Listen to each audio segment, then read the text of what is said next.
Sag.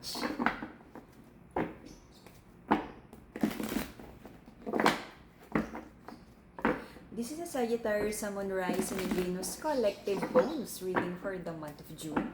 For your personal reading, kindly send me a direct message. Kamusta mga Sag?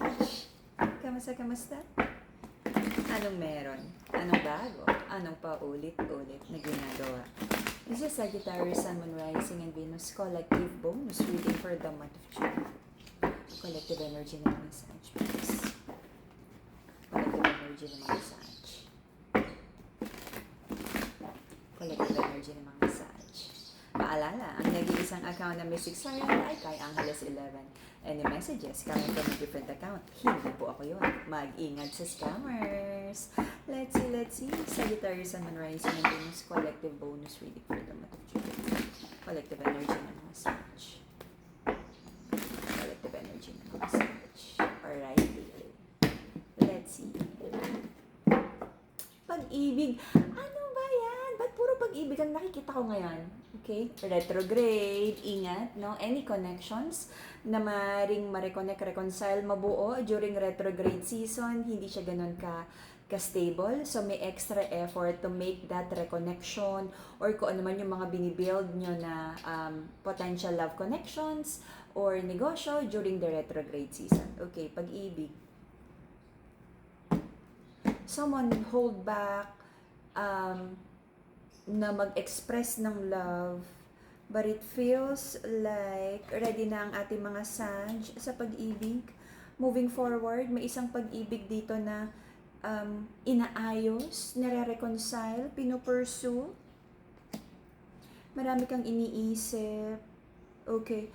For some of you, like, this is a reconnection na you're finding the balance kung paano maging successful etong another chance in love na to. Maraming plano. The masculine in this connection, very hopeful, very optimistic na magkakaroon ng magandang outcome. Wala rin naman daw siyang plano to move away from this connection. But, hinahanap nyo yung balance na alala nyo pa rin kasi yung mga bagay na pinagtalunan nyo in the past. If this is like a new connection, meron kang mga iniisip na ano ba yung mga naging pagkakamali sa past connection para sa binubuo mong bagong love connection, hindi na yan maulit. Okay? Para new healthy cycle of love na.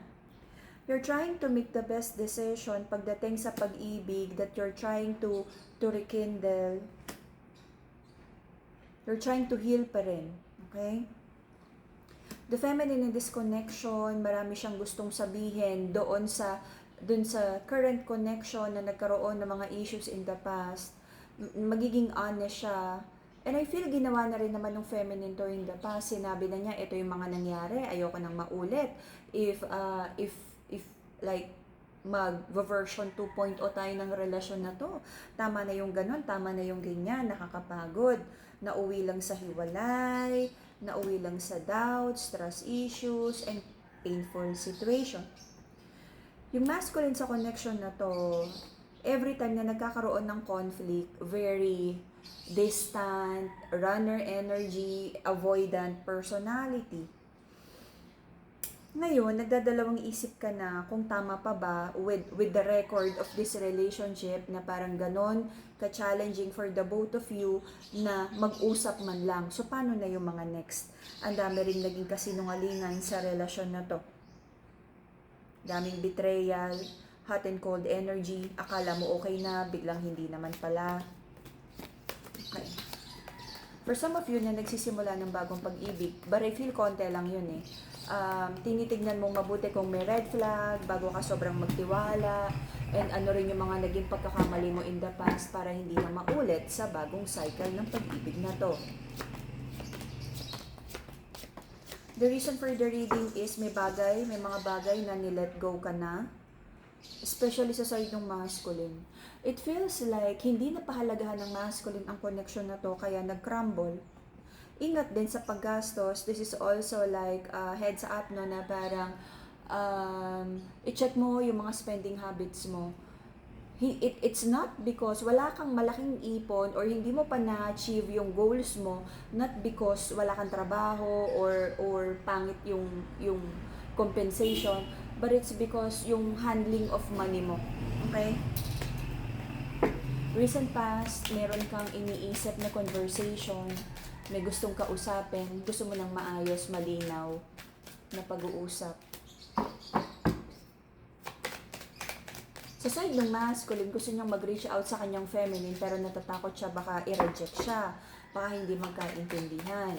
Sabi ni feminine, sana man lang, no, like sincere na si masculine kasi napapagod na rin siya that she feels neglected sa relationship na to. Hindi ganun kadaling magkasundo, ang daming pagtatalo, at the same time, marami kayong iniisip tungkol sa bills, pera, obligasyon. Sabi ng ating mga Sag, ang toxic ng connection na to. Pagod ka na. Lagi na lang may away. May mga bisyo, may mga connection na hindi naman dapat ine-entertain at pinapasok sa relasyon na to. Ba't nandito? So parang gaano ba kahirap yun? Natanggalin yung mga bagay na nakakasira ng relasyon. Judgment in a pride. Bakit ba mahirap gawin yung tamang desisyon to make this relationship stable? The masculine in this connection, nagkakaroon siya ng challenges to do the transformation, na baguhin yung mga dapat baguhin sa sarili niya. Alam mo yung number one talaga, no, para mabago natin yung sarili natin is the acknowledgement na mali tayo, na dapat tong baguhin, na hindi to healthy. And pangalawa, dapat yung relasyon na to ay the desire to keep the relationship is stronger than the desire to stay the same. Okay? Kasi kung mas gusto niya to stay the same kesa yung love niya for the relationship, hindi magbabago ang masculine na to. Gusto na lang niya na dumating na lang yung araw na okay na yung lahat kahit hindi siya nagbabago. Walang ganon. Pero wala daw planong umalis sa relasyon na to ang masculine na to. Sabi ng feminine, naguguluhan siya. Ang daming sinasabi ni masculine, magbabago, aayusin to, ibibigay to, ipinangako na lahat ng planeta, pero hindi nag-align. Siyempre, hindi mag-a-align yung sinasabi sa ginagawa.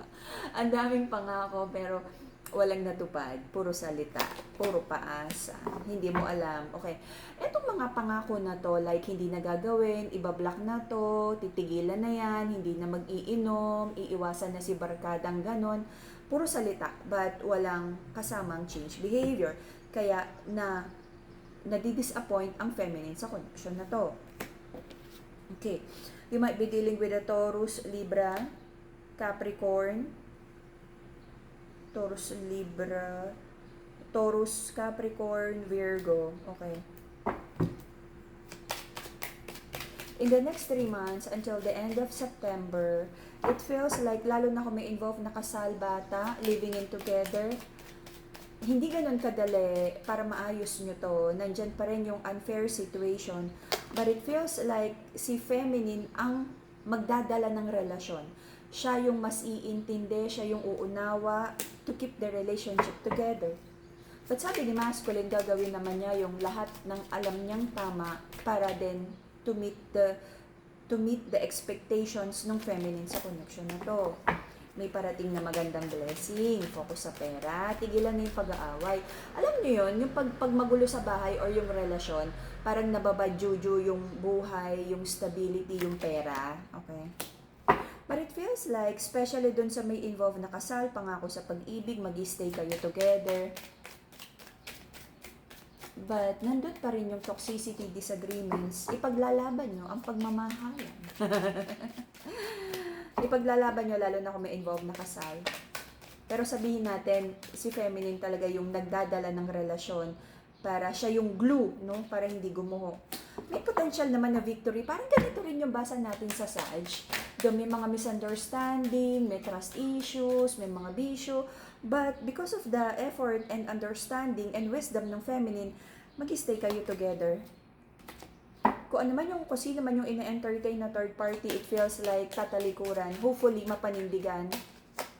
Marami kayong plano together. Alrighty? Panindigan kung ano yung tama, may potential.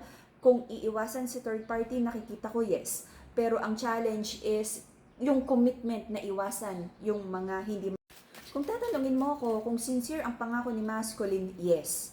Kung gusto niyang ayusin to, yes. Ang challenge, again, uulitin ko, ang challenge lang is yung commitment na hindi na talaga gawin. But the moment na nangangako siya sa'yo at nag-apologize siya sa'yo, feminine, yes, sincere siya. Okay? Tingnan na lang natin, check up tayo ulit. Check up tayo in a few days. Tingnan natin yung July reading ko magiging better. Okay? But right now, nararamdaman ko yung intention ni masculine na ayusin to with the official feminine. Iiwasan na daw niya yung mga bisyo, barkada, third party na na-involve dito na nakasira ng relasyon. Okay? I'm praying na mapanindigan ang mga tamang decision. Alrighty? And that will be the Sagittarius, Sun, Moon, Rising, and Venus Collective Bonus reading for the month of June. See you again in a few days for your July reading and PM me for your personal reading. Okay? Malinaw? PM Moon.